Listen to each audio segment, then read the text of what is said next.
سلام علیکم و رحمة الله وبرکاته. پامێکی زۆر گرنگ بۆ گەنجان. ئەو کاتێکەوە گەنجیت ئاگاداری خۆت بە، چونکە تۆ لە نێوان دوو فەرمودەی پێغەمبەری خوا دایت. یەکەمیان پێغەمبەر خوا صلی الله علیه و سلم دەفەرمێت گەنجاتیت لە چیدا سەرف کرد. یەکێک لەو پرسیارانە کە ئاراستەت دەکرێت. ئێمەی گەنج کاتێکەوە پرسیارمان لێ دەکرێت گەنجاتی لە چی سەرف کرد. گەنجاتی واتە گەنجینە، تۆ گەنجی. ئەو کەسانێکەوە لە دەوروبەری پێغەمبەری خوا کۆبوونەوە سەرەتا ئاینی ئیسلامیان بڵاو کردەوە، هەمویان گەنج بوون، و کە ئێستا ئاینی پیرۆزی ئیسلام بە ئێمە گەیشتە هەمویان گەنج بوونە.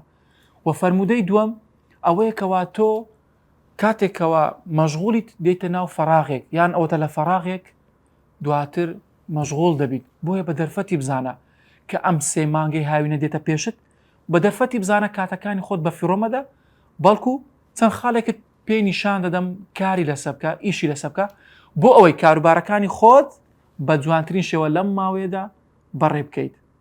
یەکەم، سەرەتا هەوڵدا بیرۆکەیەکی جوان، پلانێکی جوان لە مێشکتدا داڕێژە، و پلانت هەبێکەوە خەریکی چی دەبیت لەم مانگێدا، لەم 2 مانگە، ئەم 3 مانگێکەوە دەستت بەتاڵ بووە کەوا لە کاتی تۆ قوتابیت و کاتی ئیمتیحانەکان تەواو بووە، یان ئەوەتە کار و پیشەیەکت هەبووە دەکەوێت ناو فەراغت دەبێت. بە هەلی بزانە ئەم کاتە پلانێکی بۆ دابڕێژە، بزانە خەریکی چی دەبیت. دووەمیان کاتێکەوە پلانەکەت دانا، خەریکی تۆمارکردنی بە لەسەر وەڕەقە. پلانەکەت تۆمار بکە لەسەر وەڕقە و بینوسەوە، و ئامانجت تێدا دیاری بکە، پلانەکەت بنووسە. دواتر و هەستا ئەو شتانێکەوە نووسیتت جێبەجێ بکە. لەم ماوەیەدا هەوڵدە بزانە چ خاڵێکت نووسیوە، چ شتێکت نووسیوە، و ئەنجامی بدا بۆ ئەوەی سارد نەبیتەوە، چونکە زۆر ڕێگری دێتە پێش. ڕێگریەکان زۆرن، بنووسە، هەر ڕێگری کاتە پێش چارەسەرێکی بۆ دابنێت.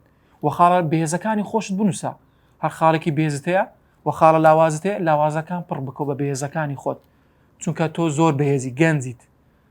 ینی زۆر کاتەکانی خۆت بە سۆشیال میدیا بەڕێ مەکە، بەڵکو هەوڵدا کاتەکانی خۆت دابڕۆژە و پلانی بۆ دابنێت.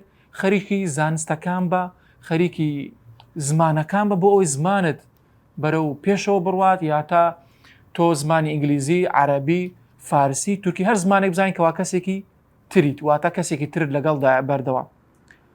و دەبینین کە لە ناو کۆمەلگا ئێمە گەنجەکانمان بابەتە دینیەکان زۆر شارەزانین، و کەمتەرخەم لە بابەتە ئەسڵیەکاندا، واتە ئەو بابەتانێکەوە ئەسڵن پێویستە ئێمەی گەنج بیزانین، کەچی دەبینین نایزانین. ینی پرسیاری زۆر سادە، پرسیاری زۆر سادەی لێ بکە لە بنەمایەکانی دین، نازانێت جواب داتەوە. لە عەقیدەکەوە مسلمان چی خۆش بوێت، چی خۆش نوێت، و ئایا پێغەمبەری خوای خۆش بوێت، خۆش نوێت، و ئایا چ کارێک بکات کەوا لەسەر گەنج چ کارێک پێویستە بیکات. بۆیە پێویستە کار بکەیت لەسەر ئەو فەراغێکەوە هاتۆتە پێش، بە دەرفەتی بزانە، بە هەلێکی زێرینی بزانە، بۆ ئەوەی ئەنجامی بدەیت. چونکە گەنج لە گەنجینەی هاتوواتە پڕی زێر و گەوهرە، چونکە تەمەنەکەت پرسیار لێ دەکرێت گەنجاتی لە چی سەرف کرد. ئایا بە هەر یاریکردن، ئایا بە هەر کات بەڕێکردن لەگەڵ هاوڕێ، هەر شەوانی کافتریا و نێرگەلە خواردن؟ نا، تۆ زۆر لەوە گەورەتریت. هەوڵدا بەردەوام بە، بەرەو پێشەوە بڕۆت، پلان دابنێ بۆ فێربوونی زانستە شەرعیەکان. و هەروە زۆر دەورە پسەندتر هەیە، تۆ دەتوانیت لە ماوەی مانگێکدا، 2 مانگدا هەموو تەجویدی قورئان بخوێنی و بە جوانترین شێوە فێرە قورئان خوێندنەوە بیت. یعنی ئەمە دەرفەتێکە هاتۆتە پێش. و هەروە هەوڵدا جوزئێک 2 جوزء قورئانی پیرۆزە بەر بکە.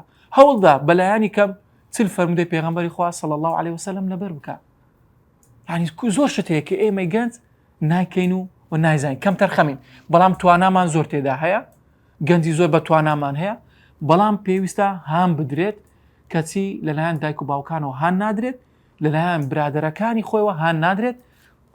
بۆیە پێویستە خۆت هانی خۆت بدەیت، و ئەو کەسانێکەوە قسەت پێ دەڵێن بە گوێیان مەکە، بەڵکو تۆ زۆر لەوە گەورەتریت کە دەوروبەرت لێ دەڕوانن. بۆیە هیوادارم توانی بێتم سوودێکم بە ئێوە گەیاند بێت، و بیکە خاڵێک لە ئێستادا کە لە گوێ لەم ڤیدیۆ ڕاگرت لەسەر وەرەقەیەک بنووسە، پێویستە تۆ پلانێکی 3 مانگی هەبێت، 2 مانگی هەبێت بۆ ئەم هاوینەی کە دێتە پێش. السلام علیکم و رحمة الله وبركاته.